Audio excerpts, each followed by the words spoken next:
ओम साई राम। नमस्कार।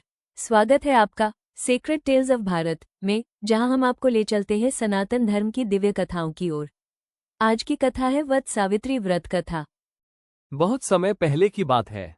भारत के एक महान और धर्मपरायण राजा अश्वपति थे। उनके संतान नहीं थी और संतान प्राप्ति के लिए उन्होंने कठोर तप किया। भगवान ने प्रसन्न होकर उन्हें एक दिव्य कन्या प्रदान की, जिसका नाम रखा गया सावित्री। सावित्री सुंदर, बुद्धिमान और अत्यंत तेजस्विनी थी। जब विवाह योग्य हुई तो स्वयंवर के लिए निकली। उन्होंने जंगल में तप कर रहे एक तेजस्वी युवक सत्यवान को अपना वर चुना। परंतु जब नारद मुनि ने राजा को बताया कि सत्यवान का जीवन 1 वर्ष ही शेष है, तब सभी चिंतित हो गए। लेकिन सावित्री ने निश्चय किया, मैं केवल सत्यवान को ही अपना पति मानती हूँ, चाहे कुछ भी हो। सावित्री और सत्यवान का विवाह हुआ। वे वन में जाकर सत्यवान के माता पिता की सेवा करने लगे। जब वो 1 वर्ष पूर्ण होने को आया, सावित्री ने कठोर व्रत रखा, वट सावित्री व्रत, और भगवान से अपने पति की लंबी उम्र की प्रार्थना की। जिस दिन सत्यवान की मृत्यु नियत थी, वो जंगल में लकड़ी काटने गया। तभी उसके सिर में तेज दर्द हुआ और वो वृक्ष के नीचे गिर पड़ा। सावित्री ने उसे अपनी गोद में ले लिया और वहीं उसकी मृत्यु हो गई। तभी यमराज प्रकट हुए और सत्यवान की आत्मा को ले जाने लगे।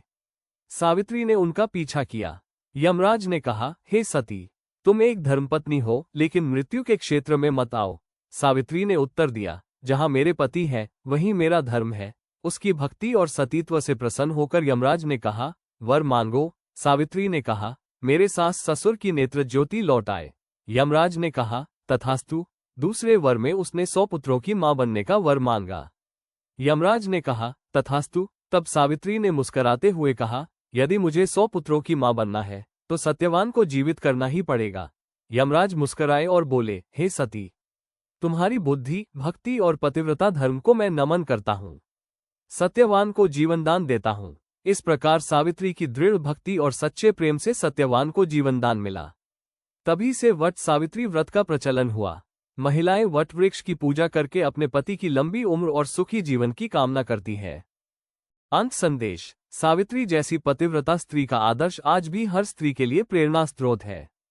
उसकी भक्ति, साहस और प्रेम आज भी अमर है। अगर आपको ये कथा पसंद आई तो लाइक, शेयर, कमेंट और सब्सक्राइब जरूर करें। और हाँ, घंटी का बटन दबाएं ताकि आप कोई नई कथा मिस न करें।